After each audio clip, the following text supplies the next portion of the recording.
तो आज 7 अगस्त है और आज का जो टॉपिक है वो आर्टिस्ट के लिए बहुत ज़रूरी है, क्योंकि अक्सर हमारी फील्ड में कोई भी आर्टिस्ट जब आता है तो उसे लगता है कि बस दुनिया में यही बेस्ट चीज़ें हैं। लेकिन अगर आप हिस्ट्री में जाके देखें या अभी भी देखें तो आर्टिस्ट बहुत सारे स्ट्रगल से गुजरते हैं, खास करके पैसा कमाने के लिए। नसीरुद्दीन शाह सर को घर नहीं मिल रहा था जब वो अपने यंग एज में थे और घर ढूंढने निकले थे। बहुत सारे एक्टर्स को मुंबई में घर नहीं मिलता था। बहुत सारे लोगों को फोटोग्राफी, ग्राफिक डिजाइनिंग में जॉब नहीं मिलता है। और उसका एक बेसिक रीजन ये है, पहला तो हमारे अंदर है कि लोग फॉर एग्जांपल अगर फोटोग्राफी में आ रहे हैं तो वो इलाही वाला सॉन्ग देख के आ जाते हैं कि बस घूमना है, फोटो लेना है और बस जिंदगी यहाँ पे अच्छी हो गई। पर प्रॉब्लम ये है कि सिर्फ आपका जो थॉट प्रोसेस था, आपको जो अच्छी चीज लगती थी वो आपको करने मिल रही है। जरूरी नहीं है कि दुनिया भी उसी तरह से बदले हो। तो यहाँ पे जो रियलिटी है ना वो ये है कि दुनिया वैसी ही है जैसी थी। तो जो आपको नेगोशिएशन करने हैं बिजनेस में वो तो अभी भी करना पड़ेंगे। जो आपको कोई पैसा आपका अटका था वो अभी भी अटकेगा।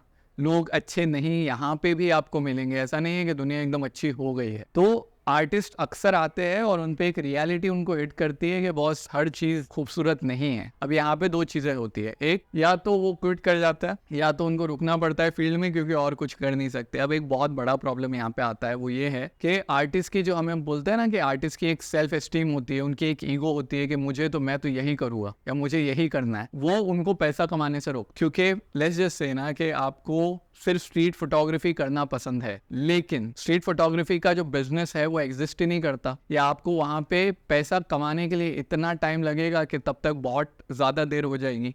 आप अपनी रिस्पॉन्सिबिलिटीज फुलफिल कैसे करेंगे? और ये जब सोल्यूशन आती है ना, जब सिचुएशन आती है तो इंसान अक्सर सैड हो जाता है। अब अक्सर मैं बोलता हूँ कि अगर आपको बुरा लग रहा है तो मत लगाओ, क्योंकि बहुत सारी अच्छी चीजें हैं देखने के लिए। लेकिन यहाँ पे अगर आपको बुरा लग रहा है तो वो बुरा लगना सही है, उसका एक रीजन है। मैस्लोज हायरार्की में इन्होंने एक थियोरी ऑफ ह्यूमन मोटिवेशन निकाला था, उसके अंदर फाइनेंशियल स्टेबिलिटी सेकंड आती है। लाइक आपका खाना, आपका घर, सब कुछ मिला के जो टॉप पे होता है, जब आप कब एकदम फुली मोटिवेटेड या सेटिस्फाइड हो गए, जब आपको क्रिएटिविटी करने मिल रही है, वो आती है टॉप पे। लेकिन टॉप पे आने से पहले नीचे बहुत सारे पायदान है जो फुलफिल होने चाहिए। उसमें से एक है फाइनेंशियल स्टेबिलिटी। अगर वो आपको नहीं मिल रही है और आप खुश हो, मतलब आपके साथ प्रॉब्लम, अगर आप दुखी हो तो वो एक्चुअली ज्यादा सही है, क्योंकि ये नॉर्मल रैशनल बिहेवियर है। तो अब जब आप सैड हो और आपको वो करने नहीं मिल रहा है जो आप करना चाहते हो, फिर भी आपको पैसा कमाना है, और इस दुनिया को बदलने से तो हम रहे, खुद को बदल ले तो बड़ी बात है।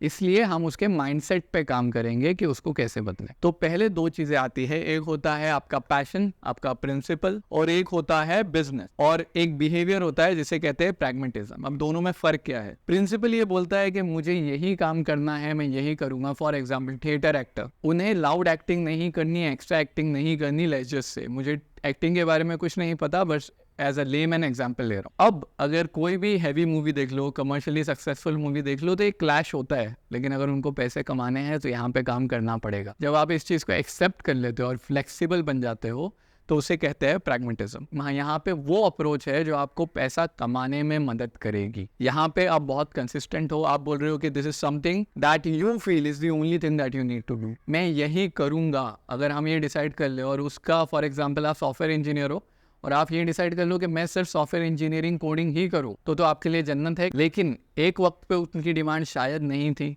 हो सकता है जब कंप्यूटर एग्जिस्ट ही नहीं करते थे। अब उस वक्त अगर इंसान को बोले कि मैं कोडिंग ही करूंगा तो वो भूखा मर जाएगा। सेम वे अभी एआई आ रहा है, बहुत नई नई चीजें आ रही है। अगर आप उसके हिसाब से नहीं बोलोगे और आप बोलोगे कि मुझे यही काम करना है, तो फिर आप भूखे मर जाओगे। इसलिए यहाँ पे फ्लेक्सिबल रहना जरूरी है। यहाँ पे आपको अडेप्ट करना जरूरी है, अपनी टेक्निक्स इंप्रूव करना जरूरी है, अपना मीडियम इंप्रूव करना जरूरी है। अब वो कैसे होगा, जरा यहाँ पे ध्यान देना। एक तो होता है आपका प्रिंसिपल, ओके, कि मैं यही काम करूंगा। लेकिन आप अगर रियल वर्ल्ड में काम करने जाओगे ना, तो कई बार आपको वही काम दूसरे तरीके से करना होगा। फॉर एग्जाम्पल एक शूट है जो आप चाहते हो फिजिकली हो, लेकिन डायरेक्टर या जो प्रोड्यूसर है वो, या जो स्टूडियो है वो बोल रहा है इसको सीजीआई थ्रू करते हैं, वीएफएक्स थ्रू करते हैं, तो आप क्या करोगे? ये यूजुअली रॉबर्ट डाउनी जूनियर को इससे बहुत प्रॉब्लम आई थी। जब उन लोग टेक के बाद एक टेक कर रहे थे तो उन्होंने बोला था कि मुझे सुकून से सोचने का भी मौका नहीं मिलता। तो अगर उनको ये प्रॉब्लम आई तो ऑब्वियसली हमको भी आएगी यार। तो पहली चीज है doing it differently. You will have to do it differently sometimes आपकी फील्ड ही चेंज हो जाएगी। आपको स्ट्रीट ट्रैवल फोटोग्राफी में जाना है, आपको इलस्ट्रेटर में जाना, इलस्ट्रेशन में जाना है, लेजर से पहले फोटोग्राफी लेता है, आपको स्ट्रीट फोटोग्राफर बनना है, ट्रैवल फोटोग्राफर बनना है, लेकिन पैसा वेडिंग में है, तो आप करें क्या? एडवर्टीजमेंट में है, शिफ्ट होना ही पड़ेगा। अगर आपको इलस्ट्रेशंस बनाना पसंद है, लेकिन इलस्ट्रेटर के लिए जॉब हर कंपनी में नहीं होता, ग्राफिक डिजाइनर के लिए मे भी मिल सकता है, तो अब आप क्या करेंगे? आप ग्राफिक डिजाइनिंग में शिफ्ट हो, क्योंकि वहां पे आपको कुछ नई स्किल, कुछ चीजें सीखनी पड़ेगी। अगर आप ये चीज नहीं समझते हो तो फिर दो ही रास्ते बचते हैं, या तो मैं इसके अंदर आके ऐसे ही काम करूंगा जैसे मैं कर रहा हूँ,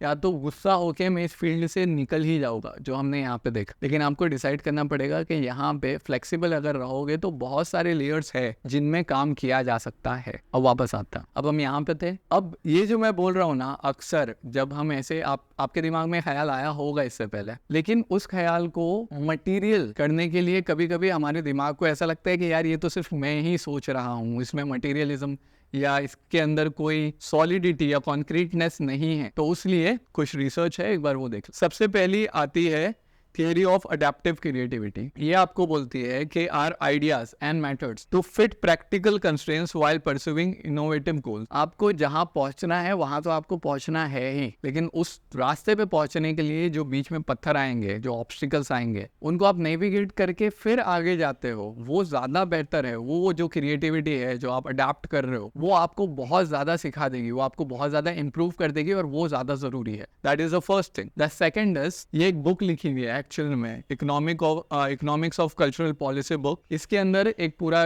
डिटेल में एक सेक्शन है जो बोलता है economic realities of artist career, और ये बोलता है the need for artist to balance idealistic pursuits, मुझे ये करना है, विथ फाइनेंशियल रियलिटी यहाँ पे, to sustain their career. That is going to be very important. So ये मैं नहीं बोल रहा, ये आप नहीं सोच रहे, ये रिसर्च में लिखा। उसके बाद में last thing, creative problem solving theory, practical solutions while maintaining creativity. आपको अपनी जिंदगी में, आपके आर्ट में जो क्रिएटिविटी है वो तो है, लेकिन प्रैक्टिकल क्रिएटिविटी, प्रैक्टिकल सॉल्यूशंस के हिसाब से काम करना पड़ेगा। सो आई नो जो बोल रहा हूँ वो शायद अच्छा ना लगे, और कई बार जब हमें दोस्त बोलते हैं ना कि यार ये दुनिया तो ऐसे ही चलती है, हम भड़क जाते हैं। बट एक छोटी सी चीज है, इतना सच उगलने के बाद में, देयर इज अ कोट जो बोलता है कि अगर सच की छुरी डाल रहे हो तो उसको पहले शक्कर में हल्का सा डुबा लो। तो यहाँ पे हल्की सी शक्कर है आपके लिए एक्सेप्ट करने के लिए। वो ये है कि सिर्फ आपके साथ नहीं हो रहा है, ये हम सबके साथ हुआ है। जो भी आर्टिस्टिक परसूट में आता है, दुनिया कोई मूवी की तरह नहीं है कि आपने शुरू किया, इलाई का सॉन्ग पीछे बज रहा है, आप फोटो लेते घूम रहे हो और बस दुनिया वहाँ पे खत्म हो जाएगी। उस पिक्चर के अंदर भी जाके देखो तो उस कैरेक्टर के साथ बहुत बुरी चीजें हुई है। उसके फादर पास